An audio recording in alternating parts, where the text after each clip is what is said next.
Olá pessoal, começando mais uma videoaula de projeto de instalação de sistemas de energia renovável. Nessa aula de hoje a gente vai falar de um tópico da norma 16690, que é sobre seleção e instalação de componentes elétricos. Então nesse tópico, nesse assunto, a norma trata de algumas dicas, algumas instruções para se fazer a correta seleção, especificação dos componentes elétricos e também instalação, principalmente em alguns casos críticos que fogem à normalidade. Então, nós vamos tratar desse assunto. Primeiramente, a norma dá umas instruções gerais, que todos os componentes que você colocar numa instalação elétrica, esse tópico ela até compartilha com a 5410, eles têm que atender às normas brasileiras. Então, existe uma série de normas brasileiras, a NBR da ABNT, que regulamentam a fabricação e instalação de vários dispositivos. E aí a norma deixa claro que se não tiver alguma norma brasileira que se aplica a um componente que você quer instalar, você tem que buscar normas ISO ou IEC, que são normas internacionais e que também servem como referência. E aí se não tiver a norma brasileira, não tiver IEC e não tiver ISO, esses componentes que você está querendo instalar colocar na sua instalação, ele tem que ter alguma base numa norma regional, uma outra norma estrangeira de algum outro país específico e aí tem que estar de acordo especial que o responsável técnico pela obra tem que estar ciente dessa falta de legislação e ele vai assumir a responsabilidade de usar aquele componente. Então tem que estar tudo muito bem claro nesse sentido. E outra coisa importante, principalmente quando se trata de instalações que têm sistemas fotovoltaicos, é que todos os componentes você tem que observar se ele é feito para CC ou para CA, se ele é feito para a corrente adequada para o seu sistema que você está querendo instalar também, se a potência que o equipamento fornece ou consome é suficiente ou é adequada para a sua instalação, a frequência de trabalho tem que ser adequada do Brasil, que é 60 Hz, entre outras coisas que pode alterar o funcionamento que a gente vai ver aqui ao longo dessa aula com mais calma.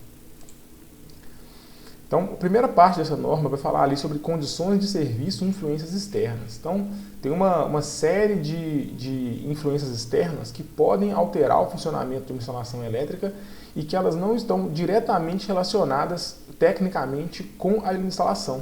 Então, não tem a ver com potência, com tensão, com corrente.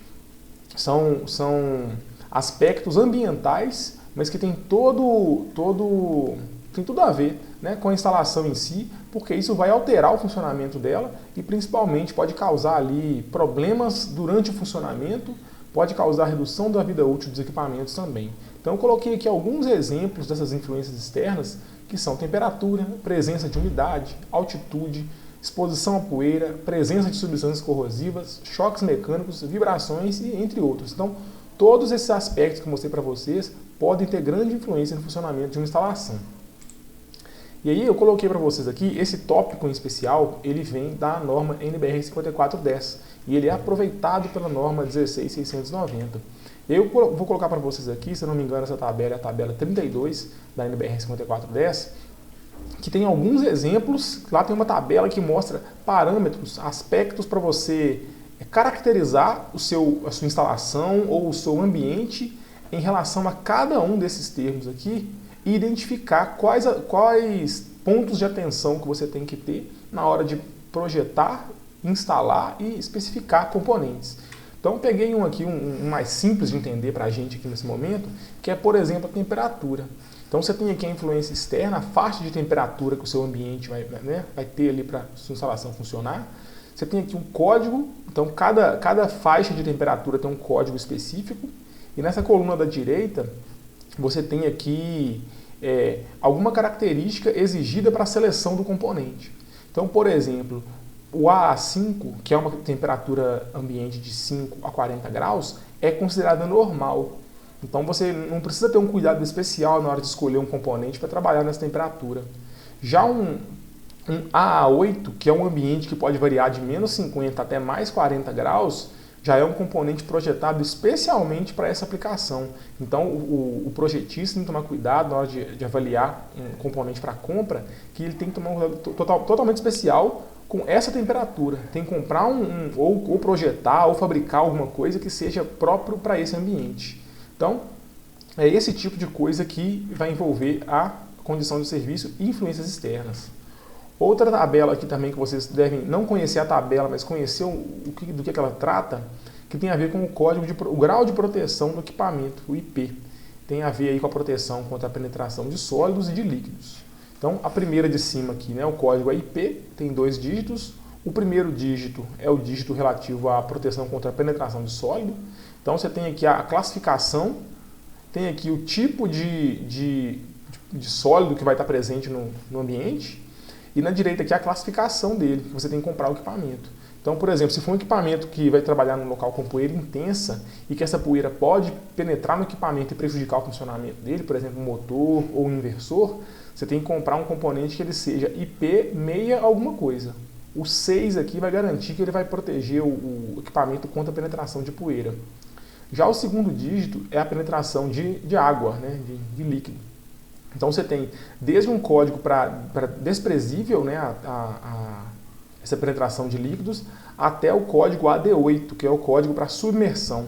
Então, se você precisar comprar um equipamento que vai trabalhar submerso, o seu código de proteção tem que ser IP alguma coisa 8. É claro que aqui vai ser 68, porque se ele é protegido contra a água, ele vai ser protegido contra a poeira também.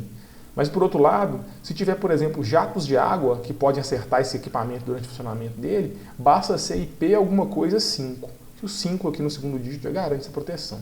Então, são 2 aspectos que eu mostrei para vocês aqui, que estão nessa lista, mas na norma mostra parâmetros para todos esses aspectos, e até mais alguns, na verdade.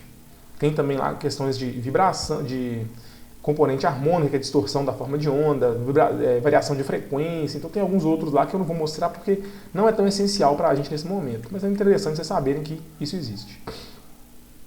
E aí, ainda falando sobre condições de serviço e influências externas, a gente vai falar de um aspecto aqui que para sistemas fotovoltaicos é muito importante, que é a temperatura ambiente, principalmente quando a temperatura ela é reduzida em relação à temperatura de teste dos módulos. Aí a gente deve ter estudado na disciplina de energia solar fotovoltaica que os módulos fotovoltaicos tem uma característica de temperatura que diz o seguinte, basicamente em termos bem gerais assim, que lógico vai variar para fabricante a fabricante, mas geralmente quanto maior a temperatura ambiente, né, a temperatura da célula de operação, menor é a potência do módulo, a potência vai caindo com a temperatura, a tensão também cai com a temperatura, a corrente sobe um pouquinho, é praticamente desprezível. Então, no geral é o que? A tensão cai consideravelmente com o aumento da temperatura e a potência cai também. E aí, o fabricante geralmente ele fornece os coeficientes dessa variação. Então, por exemplo, esse módulo que eu peguei de exemplo aqui, nem vou falar o modelo dele porque não faz nem sentido agora, ele te fala o seguinte, para cada grau Celsius que a temperatura subir acima da temperatura de teste dos módulos, a potência vai cair 0,37% por grau. E a tensão de circuito aberto vai cair 0,29% por grau. É claro que se a temperatura cair em relação ao padrão de teste, esses coeficientes vão se inverter. Então, a tensão passa a subir e a potência passa a subir também, se a temperatura for abaixo. E é aí que está o grande problema. Porque quando a tensão sobe, pessoal, isso pode ser um problema sério para um sistema elétrico.